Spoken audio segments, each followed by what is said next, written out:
보실 성경 말씀은 요한복음 5장 38절에서 몇 절 보시겠습니다.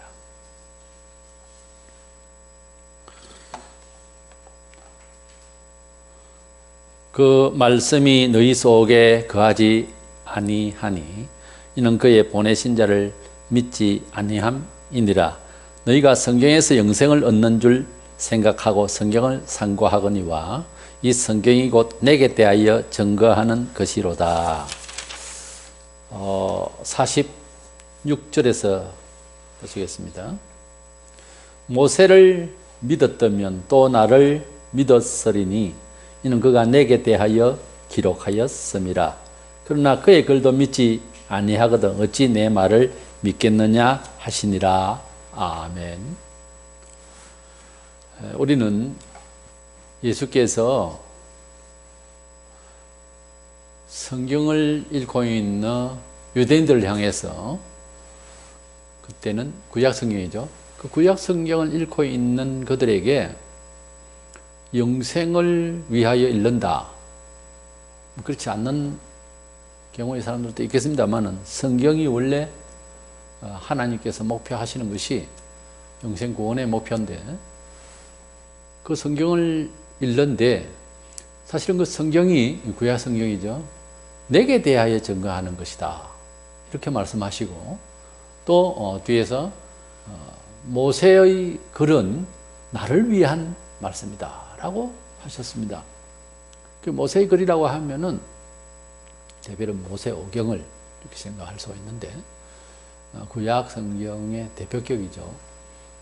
창세기, 출애굽기, 민수기, 신명기 이 오권이 유대인들의 종교 문화 정신에 그의 삶의 전체의 중심이 되고 있습니다만, 그 말씀이 예수님 자신에 대해서, 메시아 예수님 자신에 대해서 예언한 말씀이다 하는 말씀을 기초로 해서 구약을 읽어보면은 신약에 오실 메시아에 대한 예언적 말씀과 교훈, 그리고 사건들의 진행이 보입니다. 그래서 구약 성경을 우리는 오실 메시아에 대한 예언의 말씀, 실체가 아닌 그림자, 그 일이 실체가 먼저 있고 그림자가 생기겠습니다만은 순서상. 그런데 다시 예수님께서 오실 메시아로서의 그 모습이 여러 형식으로 구약에 말씀이 되어졌다는 거죠. 그래서 어떤 사건이나 사람이나 또는 소위 그 지역의 이름까지도 여러 형태에서 또는 교훈을 통해서 예수님 자신이 메시아 되심과 메시아를 통하여서 구원하실 하나님의 예정 섭리가 구약에 비춰지고 있다는 거예요. 그러니까 구약 성경을 이해하려고 하면은 예수님 자신 메시아에 대해서 무관하고 읽을 수는 없다는 거죠. 만약에 예수 그리스도를 통한 하나님의 구원의 섭리에 대해서 관심이 없이 구약 성경 자체로만 읽으면 이스라엘 역사가 되어버려요. 또는 유대교가 되어버려요. 또는 어떤 종교 문화적인 서적이 되어버려요. 그래서 구약 성경은 반드시 신약 성경에서 이루어진 것이, 그렇게 보면은 신약을 먼저 읽는 것이 맞을 수 있습니다. 그래서 신약에 이루어진 내용을 미리 구약에서 예언을 하신 그런 그림자적 말씀이다 하는 겁니다. 실체하고 꼭 같이 생겼지만 실체는 아니죠. 그림자는 꼭 같은 그림자가 나오지만. 그래서 구약 성경은 오실 메시아에 대한 예언적 말씀이다. 신약은, 신약 중에서 마태, 마가, 누가, 요한복음은 예수님의 3년 공생애가 현장에서 이루어진 것이 다 기록은 안 되어 있지만은 사도 요한이 요한복음 끝에 그렇게 말씀한 것과 같이 모두 다 기록한 것은 아니에요. 그러나 구속사적인 입장에서 하나님의 경륜을, 메시아에 대한 우리의 믿음을 위한 말씀을 추려서 이렇게 정돈이 되어졌다고 봐야 되겠죠. 예수님께서 3년 동안 이루신 일들이 굉장히 많았을 것 아닙니까? 매일 전도하셨는데, 그러나 내용상 보면 3년까지 한 행동으로 보기에는 너무도 축소된 거잖아요. 그러나 이 내용 가운데서도 예수님께서 어떻게 탄생하시고 공생의 복음을 전하시고 십자가에 돌아가시고 사흘 만에 부활해서 성천하시고 재림하실 때까지의 모든 예언적 내용들이 다 들어있습니다. 그런데 구약 성경을 기초로 해서 하나님을 믿는다고 하는 유대인들의 예수님 당시의 사람들은 하나님을 경외하기를 외식하는 종교인으로서 꾸지람을 받게 되죠. 그 전에 말라기서라고 구약의 마지막 번째에 있는 성경과 마태복음 그 사이, 신약 사이는 한 400년 이상의 갭이 있습니다. 그 전에 이사야서를 보면 이미 외식하고 있는 모습이 보이죠. 그래서 다니엘서나 그 위에까지 쭉 다 올라가면 구약 성경 시대에, 그러니까 신약이 오기 전에 한 600년 전후까지만 보아도 타락을 하고 있었습니다. 그래서 신약과 구약의 중간사라고 하는 소위 신구약 중간사의 역사에 대해서는 성경에는 없지만은 여러 학자들의 견해와 그리고 주변의 어떤 문헌들을 통해서 이해시키는 이런 내용들이 있습니다만은 줄곧 이스라엘은 외식한 신앙의 그 상태에서 하나님의 분노를 샀고 있었다, 이렇게 보면 되겠습니다. 예수님 당시에 그들이 신앙생활을 하는 것은 성경에 많이 나오고 있습니다.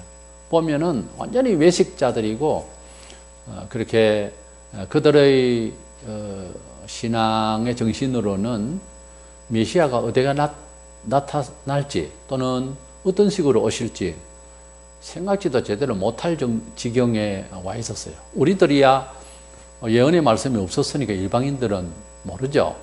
메시아가 누군지, 메시아가 왜 필요한지조차도 모르는 상태지만 유대인들은 그게 아니거든요. 구약에 예언된 말씀 그대로 적용이 되어진 신약이 이루어진 일들이기 때문에 그들은 알고는 있어야 됩니다. 유대 베들레헴 땅에 예수께서 오심이 다 기록되어 있고 처녀 마리아를 통해서 처녀의 동정녀 탄생으로 오실 예수에 대해서, 메시아에 대해서 다 예언되어져 있고 어떻게 돌아가실 것, 또 어떤 일을 하시며 돌아가시고 부활하시고 성천까지 하시고 재림하실 것까지 구약 성경에 다 되어 있어요. 근데 우리 같은 경우에 약속의 말씀이 없는 이방인으로서는 모르지만은 그들은 알아야 되고 또 알 수 있는 정황에 있었다고. 바울은 다른 민족보다 특이한 점으로서 복된 것은 약속을 받았던 민족이 아니냐는 것을 로마서에서 말씀하고 있거든요. 그러니까 그들이 가지고 있었던 그 은혜의 메시아로서 오신 예수 그리스도를 믿음으로써 구원받고 이제는 이제 어떻게 보면 참 귀찮은 일이잖아요. 제사를 드리고 매일 속죄하기 위해서 또 성전에 가서 제사를 드려야 되고 이런 일들이 반복되는 가운데서 게으름을 피우고 재물도 그냥 성실치 못하게 되고 하는 일이 벌어질 수밖에 없을 거예요. 어느 민족을 택해서라도 아마 그런 상황이 오리라고 봅니다. 근데 하나님의 아들을 이 세상에 보내셔서 그분의 희생의 대가를 통하여 우리의 죄를 다 속량하신 하나님의 메시아의 이 예수 그리스도의 구원을 그들이 빨리 입소하고 그들이 빨리 이제 종교 개혁이 일어나고 그야말로 회개하고 예수님을 믿고 전파를 하기 시작했으면은 아마 우리나라 이제 가정을 할 때 그렇다는 거죠. 우리나라도 아주 오래전부터 예수를 믿을 수 있었던 것 아닐까 그런 생각도 해볼 수 있거든요. 그래서 아무래도 우리가 한 가정에서 어떤 사람이 예수를 믿으면은 그 가족을 전도하게 되고 그 이웃을 전도하게 되는 이런 것이 이제 자연스럽죠. 그럼 조상이 믿지 않았으니까 이제 불신자의 후손으로 있다가 예수 믿는 집안의 다른 사람이 측면에서 전도를 해서 구원을 받은 케이스가 상당히 많죠. 저 같은 경우도 마찬가지입니다만 예수 믿고 난 뒤에 나중에 생각해 보니까 제 고향교회를 세웠던 아버지 밑에 선조 할아버지들의 얘기를 듣게 된단 말이에요. 그럼 그런 할아버지가 기도하시고 예수님을 영접을 하실 때 우리 할아버지는 뭐 했냐 이거죠. 그런 생각이 갑자기 드는 거예요. 아버지의 선친의 벗이 되는 분들이 집사님이고 거기에다 일들 하시고 하는 분들이 계신데 우리 아버지는 왜 안 믿었냐는 거죠. 그런 질문을 나의 손주가, 내 자식이 한다면 내가 무슨 말을 할 거냐요. 그래서 저는 자식이나 손주에 대해서 기도하는 일, 축복하고 기도하는 일, 바로 가르치는 일, 이 일은 윗대에 그런 일이 없었던 큰 아쉬움 때문에 더 합니다. 저는 반드시 이 일은 두 배로 다른 사람보다 더 기도해야 되고 축복해야 되는 그런 입장이 되는 거죠. 1대 제가 예수님을 믿기 때문에 2대, 3대까지 이제 예수님을 믿게 됐습니다만은 유대인들은 그런 식으로 생각을 할 때, 역사의 흐름을 볼 때 충분히 많이 믿고 또 많이 전도하고 이렇게 해줘야 될 정황이 있었다는 거죠. 역사적 정황이.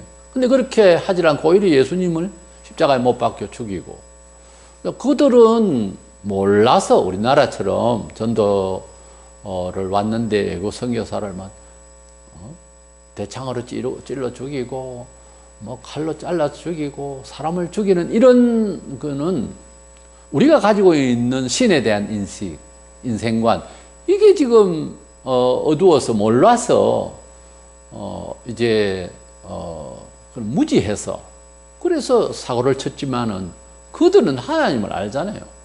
그들은 메시아가 누구이면 좋겠다고 성경적으로 볼 때에 비춰볼 수 있잖아요. 그랬는데도 그런 기회를 놓치고 오히려 메시아를 죽였단 말이에요. 그들이 성경을 몰랐습니까? 그들이 메시아가 나타날 땅에 살았어요. 얼마나 좋은 기회냐고요. 그런데 그들은 오히려 메시아를 죽였거든요. 왜 그랬을까요? 왜요? 하나님의 말씀이 마음속에, 양심 속에 제대로 들어오지를 않았던 거예요. 불신을 하고 외식을 하니까 성경을 읽어도 항상 외식적이고 자기들 어두워진 문화에 맞추어서 그런 식으로 편식을 하는 거죠. 그렇게 보니까 하나님의 말씀 가운데서 보면 메시아를 생각할 때는 지금 우리가 믿고 있는 그 예수님, 나사렛에서 나셔서 공적으로 어떤 일을 하시고 하는 그런 내용이 구약에 있거든요. 근데 그들의 인식은 이미 구약 성경은 그렇게 되어 있지만은 세속화되어 있고 물질주의고 이기주의고 양극현상으로 그냥 한 10%만 잘 먹고 잘 사는 그런 식의 종교인 세상, 이렇게 된 상태에서 나사렛 촌동네에서 메시아가 났다 할 때는 그 제자가 됐던 나다나엘까지도 그런 곳에서 무슨 선한 일꾼이 나겠냐 하는 식으로 그렇게 비하를 하는 것을 볼 수 있거든요. 그렇게 볼 때에 전반적으로 사회가 메시아에 대해서, 참 진리에 대해서, 말하자면 하나님의 뜻에 대해서 분간이 안 가는 시대였어요. 그런데 그 과정에서도 예수님의 말씀을 조용히 듣고 또 예수님의 기적을 보고, 대략 기적 때문에 믿는 것보다 그의 말씀을 통해서 하시는 말씀을 많은 백성들이 들었어요. 나중에는 사도들이 또 말씀을 증거하고 복음을 증거했습니다만, 믿는 사람들은 보면 귀가 열린 거예요. 아, 우리 시대가 뭐가 잘못됐다. 형제들아, 우리가 어찌할꼬? 우리는 죄인 아니냐? 이런 식으로 이제 회개하는 장면이 또 연출이 되고 있어요. 소수였습니다, 사실은. 그렇게 되어지고 예수님은 승천하시고 제자들이 그 다음 또 제자들을 가르쳐서 전파하게 되어서 마침내 우리에게까지 이 복음의 선교사들의 발걸음을 통해서 들어오게 된 거죠. 그렇게 되는데 우리가 구약 성경을 읽든지 신약 성경을 읽든지 결국은 하나님의 구원에 대해서 예수 그리스도에 관한 내용이 빠져버리면 안 된다는 거죠.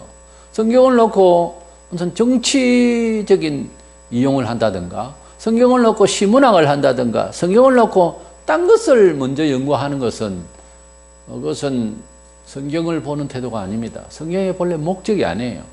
성경의 목적은 구약부터 시작해서 영생을 목표하는 것으로 예수님 지금 말씀하고 있지 않습니까? 그리고 오신 메시아에 대한 신약적 기록은 더할 나위 없이 예수에 대한 말씀이죠. 예수에 관한 말씀이란 말이에요. 구약에서 예수님에 대한 직접적인 이름을 금명은 하지 않았지만은 그런 메시아가 오실 것에 대한 내용으로 너무 깔려 있습니다. 그래서 신구약 성경을 읽으면 결국은 그 지식이 어떻게 결과를 내야 되나 하면은 예수님을 닮으려고 해야 돼요. 가령 구약 성경을 연구하고 신약 성경을 연구하고 그 신학을 한다라고 할 때, 넓은 의미에서 우리가 성경 공부를 한다라고 할 때는 논리에 아주 똑똑해지는 그 재미로 하는 것이 아니고 배우면 배울수록 예수님을 닮는다는 거죠. 그렇게 하기 위해서 지어진 책이에요. 성경은.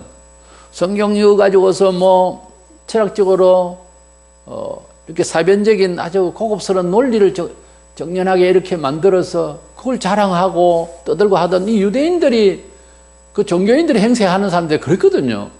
그거는 실질적으로는 아무 소용이 없는 짓이에요. 사실은 오히려 위험해요. 자기 영혼이나 남의 영혼이나. 결국은 성경을 읽고 신학을 하고 우리가 예수님을 믿고 연륜을 쌓는다는 것은 결국은 신앙은 성경에 기초하는데, 이 지식과 이 많은 이해들은 뭐예요? 예수 그리스도를 닮고자 하는 데 있습니다. 예수 그리스도를 믿지 아니하면은 성경을 읽어서 알면 뭐가 하겠어요? 오늘 또 내일 또 우리는 하나님의 말씀에 준해서 예수님처럼 살려고 하는 것이 결론적으로 기독신앙의 성경, 신구약 성경의 목적입니다. 이래서 이 하나님의 말씀을 읽고 듣고 먼저 알았던 유대인들의 마음속에 하나님의 그 말씀이 참된 말씀이 속에 없는 것은 결국은 그들의 이 사회적 상식으로서 하나님을 이해하려고 그러고, 그런 식으로 성경도 그들이 가지고 있는 율법이 613가지가 있었는데, 그들이 가지고 있었던 사회 상식은 결국은 특정인들의, 종교인들의 그런 과시용, 무슨 그런 식으로 이제 율법도 조작을 하고 하는 이런, 그래서 유전을 하고 자기들이 만들어 놓은 그런 종교관, 이런 걸 가지고서 하나님을 믿으려고 하니까 예수님이 눈에 메시아로 안 보이는 거죠. 아주 그 촌놈으로 보이지, 한마디로. 그러니까 죽여버린 거예요. 귀찮아서. 그래서 그들이 말씀이 그 속에 있지 아니하는 것은 결론적으로는 예수님을 믿지 아니하기 때문에 하나님의 말씀이 속에 없다고 그랬어요. 여기 38절에. 그러면 속에 뭐가 있단 말이에요? 종교 상식, 사회 상식만 있었다는 거죠. 하나님의 참된 말씀이 있으면 예수님을 믿을 수 있어요. 믿는다는 피스티스라는 말은 예수님께 충성한다는 말이고, 그것을 좀 더 관계적으로 말하자면 예수님을 닮는다는 거예요. 그 하나님의 말씀을 많이 읽었다 안다, 아는데 속에 없는 것은 예수님을 믿지 아니하면, 이런 말씀은 다르게 말하면은 하나님의 말씀이 내 마음속에 깊이 참되게 말씀을 받아들이는 상황이 안 되면 예수를 못 믿는다는 이야기예요. 그 유대인들이 지식이 있고 종교인들이 13살 때부터 율법사 될 사람들은 아주 교육을 철저히 받았다고 그래요. 뭐 사도 바울 같은 경우에도 자기가 변호하잖아요. 아주 철저한 교육을 받았다고 그랬어요. 열렬히 율법주의자이고. 그런데 그 속에 하나님을 진심으로 믿었으면 이웃을 사랑하게 되고, 주님께서 계명의 강령을 말씀하셨잖아요.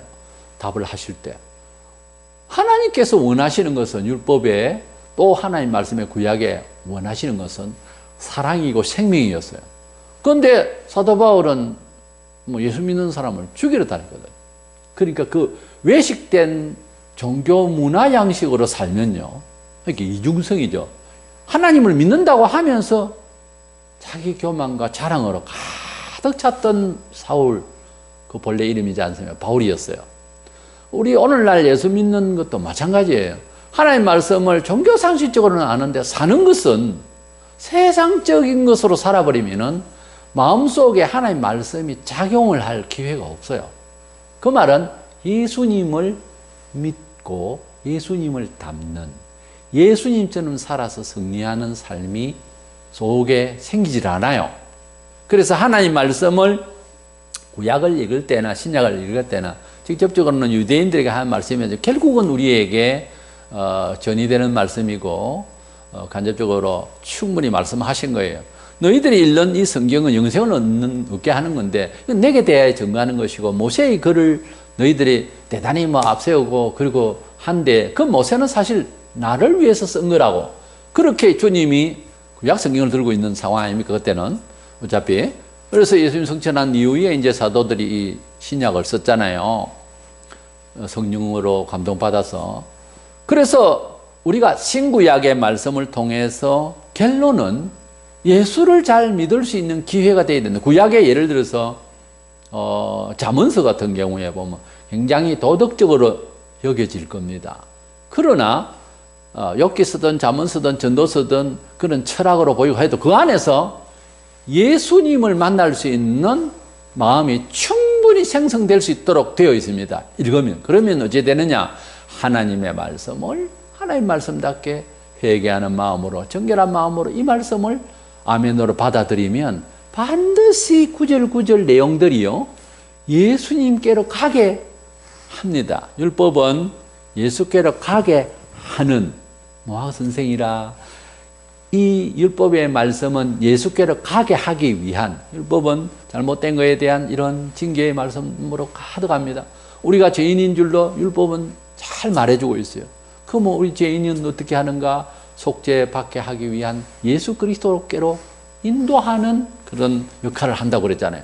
그렇기 때문에 구약 성경을 읽으면은 자연히 예수님을 가까이 안 하면 안 되는 상황으로 가게 되고 그 말씀들이 예수님을 가까이 하고 예수님을 닮게 하는 삶으로 이어질 때 정상적인 그리스도인의 생활이고 성경을 제대로 읽고 사는 생활이에요.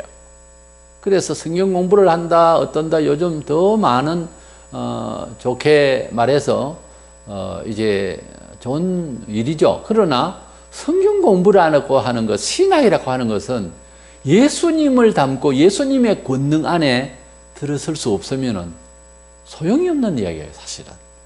변정적인 말만 늘어놓는 책은 아예 읽지도 마세요. 은혜스럽지 못한 글은 안 읽는 게 차라리 낫습니다. 듣기에는 참 좋다 싶어도 비성경적인 이야기를 하면 안 듣는 게 나아요. 그리고 어떤 사람이 책으로 통해서 많은 인기가 있었는데 그 사람이 사회적으로 누를 끼쳤다. 그 사람 책 읽지 마세요. 그때까지의 내용이 좋았다. 글쎄요, 조금 위험합니다. 다시 읽어보세요. 우리가 하나님 앞에서 완전히 죽어지고 예수 그리스도 한 분으로 충분히 만족하고자 하는 그런 신앙 양심으로서의 그런 영성을 가지고 쓴 글하고 책상머리에서 논리적으로만 이야기하고 사람도 많이 학벌이 없어도 말쟁한이 좋은 사람이었어요. 신학도 아주 수사가 아주 능한 사람이었어요. 글은 말에 우리가 현혹돼서는 안 되고 그 글을 쓴 사람이 누구냐가 대단히 중요합니다. 아무리 한때 우리에게 감동스럽다 하는 글을 썼다 하더라도 그 사람이 변질된 상황에서 글이 나올 때는 앞에 글까지도 좀 의심이 가는 거예요, 사실은.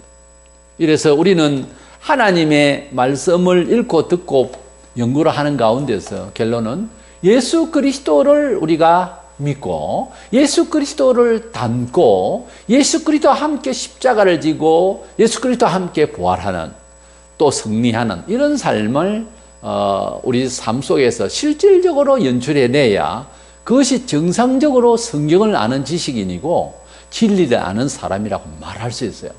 입으로 말하는 것, 논문으로 글 써내는 것, 이것 가지고는 우리가 정확한 답을 내릴 수가 없습니다.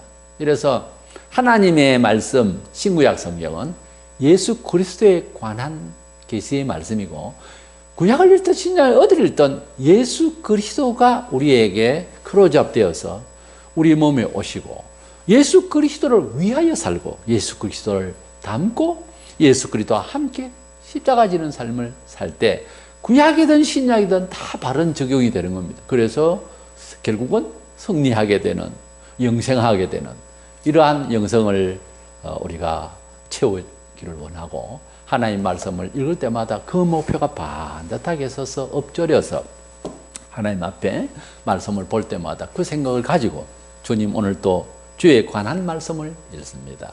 이 말씀을 통해서 당신을 더 닮기를 원하나이다.